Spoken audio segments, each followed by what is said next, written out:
అసలు వ్యవస్థలు ఎంత దరిద్రంగా ఉన్నాయో హైకోర్టే షాక్ తిన్నటువంటి పరిస్థితి. ఏడాది క్రితం జరిగిన ఘటనలో ఆయన గాయానికి ఇప్పుడు wound certificate MLC medico legal case తీసుకోవడం మీద హైకోర్టు విస్మయం వ్యక్తం చేసింది. అసలు ఇంతకు ఇచ్చిన డాక్టర్ గారిని మెచ్చుకోవాలి. అక్కడ వైఎస్ఆర్సీపీ నేత తురకా కిషోర్ మీద నమోదు చేసిన కేసుకు సంబంధించిన కేసు డైరీతో సహా పూర్తి రికార్డులు తమ ముందుంచాలని మంగళవారం పల్నాడు జిల్లా రెంటచింతల పోలీసులను ఆదేశించింది.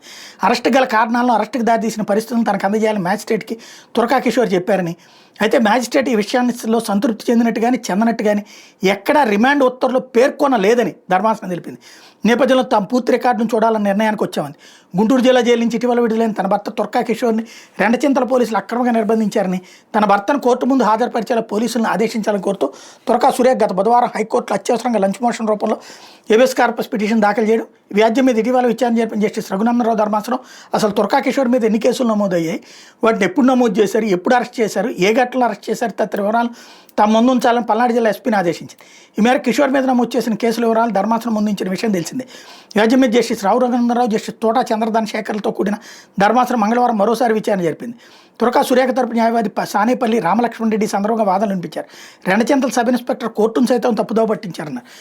అరెస్టు గల కారణాలు, అరెస్టుకు దారితీసిన పరిస్థితుల నిబంధనల ప్రకారం నిర్బంధంలో ఉన్న వ్యక్తికి చెప్పాల్సిన బాధ్యత పోలీసులపై ఉందన్నారు. అయితే పోలీసులు అలాంటి సమాచారం ఏది కిషోర్కి చెప్పకపోయినా చెప్పినట్టు సబ్ ఇన్స్పెక్టర్ కింది కోర్టును తప్పుదోవ పట్టించారని వివరించారు.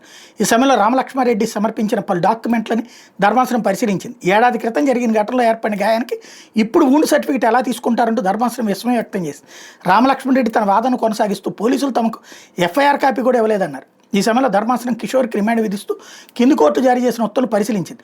అందులో ఎక్కడా తురకా కిషోర్కి నిబంధనల ప్రకారం ఇవ్వాల్సిన డాక్యుమెంట్లను పోలీసులు ఇచ్చినట్టు పేర్కోలేదని తెలిపింది. రిమాండ్ ఉత్తర్వులు మ్యాజిస్ట్రేట్ ఏం చెప్పదలుచుకున్నారో తమకు అర్థం కావడం లేదని, పోలీసులు తయారు చేసిన నేరాంగీకార వాంగ్మూలం మీద తురకా కిషోర్ సంతకం చేయడానికి నిరాకరించడం తప్పు అన్నట్టు మ్యాజిస్ట్రేట్ తన ఉత్తర్వులో పేర్కొన్నానని హైకోర్టు ఆక్షేపించింది. సంతకం చేయడానికి నిరాకరించడం తప్ప అని ప్రశ్నించింది. మ్యాజిస్ట్రేట్ జారీ చేసిన రిమాండ్ ఉత్తర్వులు చాలా అస్పష్టంగా ఉన్నాయని, అందువల్ల తాము ఈ కేసుకు సంబంధించిన రికార్డులను పరిశీలిస్తామని చెప్పింది. తురకా కిషోర్పై నమోదు చేసిన కేసు రికార్డులన్నింటినీ తమ ముందుంచాలని రెంటచింతల పోలీసులను ధర్మాసనం ఆదేశించింది.